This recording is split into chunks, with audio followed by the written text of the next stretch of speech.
6차 시작하도록 할게요. 이제 드디어 집합 단원이 끝나고 명제 파트 시작하네요. 먼저 집합 파트 시작했을 때 그 단원의 계통 정리했던 거 기억나시죠? 마찬가지로 명제 단원에 대해서도 전반적인 스케치를 하고 시작할게요. 학습지는 11쪽 참고해서 적어두시면 될 것 같고요. 명제 파트에서는 크게 명제와 조건, 명제 사이의 관계, 그리고 명제의 증명과 절대 부등식의 증명 이렇게 나뉘어져요. 자, 그럼 첫 번째 명제의 뜻 그리고 조건의 뜻을 간단히 알아볼게요. 명제라는 것은 참 또는 거짓을 판단할 수 있는 문장이나 식을 의미하는데요.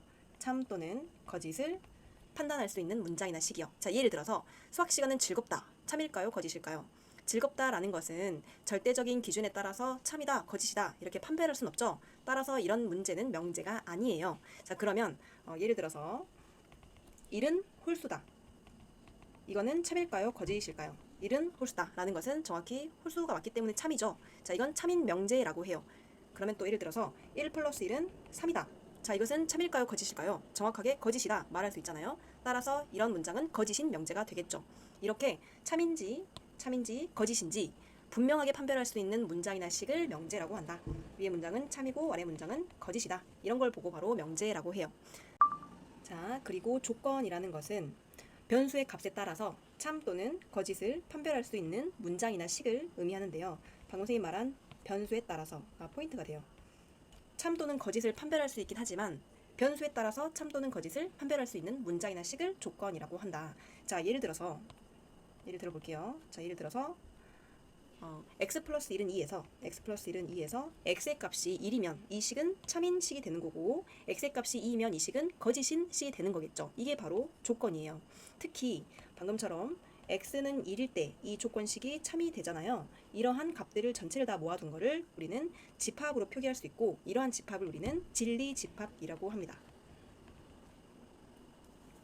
여기서 조건에 따른 진리집합을 구하라는 그런 문제는 기출에도 많이 나오니까 이 부분은 잘 알아두시면 좋을 것 같아요. 진리집합에 관련된 문제는 많이 나온다. 조건에 따라서 x의 값들이 참이 되게 하는 값들을 모아둔 집합이 진리집합이다 라는 거예요. 이렇게 명제의 조건의 뜻을 공부했고요. 자, 이런 명제 조건에 대해서 1은 홀수가 아니다, x 플러스 1은 2가 아니다 와 같이 어떤 그 부정을 또 생각을 할 수도 있겠죠. 그랬을 때 이 문장을 small p라고 이렇게 둬볼게요. 그러면 부정은 not p라고 읽을 거고요. 쓸 때는 not p 이런 식으로 쓸 거예요. not p는 1은 홀수가 아니다 이런 식으로요. 마찬가지로 얘도 부정 not p는 x 플러스 1은 2가 아니다 와 같이 쓸 거고요. 여기에 대한 이제 명제가 참일 때 부정도 참인지에 대해서도 같이 생각을 해볼 거예요. 자, 특히 이제 명제 중에서 모든과 어떤이 들어가 있는 명제의 참 거짓을 판단하는 문제가 출제가 굉장히 많이 되는데요. 적어볼게요. 모든 그리고 어떤이 들어가 있는 명제의 참 거짓을 판단하는 문제요. 자, 예를 들어서 모든 소수는 홀수이다. 참일까요? 거짓일까요? 자, 이는 소수이지만 홀수가 아니므로 이 명제는 거짓인 명제가 되죠. 자, 이 말은 어떤 소수에 대해서는 홀수가 아니라는 소리죠. 이 모든을 어떤으로 고치면 어떤 소수는 홀수가 아니다 라는 말이 되겠죠. 이 명제는 또 참이 돼요. 따라서 모든과 어떤에 대해서 문장 형태가 어떤 식으로 달라지는지에 대해서 공부를 하게 될 거예요. 이 문제도 기출에 굉장히 많이 나옵니다. 자, 그러면 명제와 조건의 뜻을 알았으니 이제 그 개념들을 연결한 관계에 대해서 생각을 해봐야겠죠. 자, 예를 들어서 x는 1이면 x 플러스 1은 2이다. 여기서 x는 1과 x 플러스 1은 2는 얘는 각각은 조건에 해당이 되겠죠. x의 값에 따라서 참 또는 거짓이 될 수 있으니까요. x가 2면 2는 1과 같지 않고 여기는 3이면 3 플러스 1은 2가 아니잖아요. 이런 식으로 x의 값에 따라 참 거짓이 달라지므로 각각은 조건에 해당이 됩니다. 하지만 두 조건을 뭐뭐이면 뭐뭐이다로 꼴로 연결을 해주면 하나의 명제가 돼요. 그래서 조건끼리 결합해서 하나의 명제가 되니까 명제라고 한다면 우리는 명제는 참 거짓을 명확히 판별을 해야겠죠. 주어진 명제는 참일까요? 거짓일까요? x에다 1을 넣으면 값이 2가 나오기 때문에 참인 명제가 되겠죠. 자, 그러면 앞에 조건을 p라고 두고 뒤에 조건을 q라고 둬볼게요. 그러면 여기서 x는 1, 이 부분은 우리는 가정이라고 이름 붙이고요. 그 다음에 여기 뒷부분, 이 부분을 우리는 결론이라고 해요. 이거를 기호로 표기하면 p이면 q이다. 여기가 가정이고 이곳이 결론이다. 이렇게 씁니다.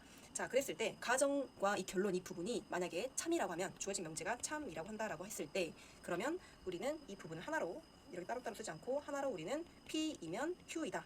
여기 보면 화살표가 지금 2개 이렇게 그어진 걸 알 수가 있죠. 여기 있는 이 짝대기 부분이 2개가 되는 거죠. 그래서 이렇게 표현을 해요. 자, 여기 파트에서 나오는 가장 중요한 거 충분 조건. 이제 이런 말 잘 들을 거예요. P이면 Q이다. 이 형태에서 P는 Q이기 위한 충분 조건, Q는 P이기 위한 필요 조건. 이런 식의 용어를 많이 들을 거고요. 그리고 집합으로도 표기가 가능해요. 뭐 이 형태를 P가 Q에 포함된다. 이런 형태로 집합 표기로도 쓸 거예요. 기출에도 매우 많이 나오니까 이 파트는 주의해서 잘 알아두세요. 자, 그리고 이어서 가정과 결론 관계에 대해서 곰곰이 생각을 해보면서 이런 가정과 결론을 바꿔보기도 하고요. 주어진 명제가 P이면 Q이다 형태에서 가정과 결론을 바꿔보자. Q이면 P일까?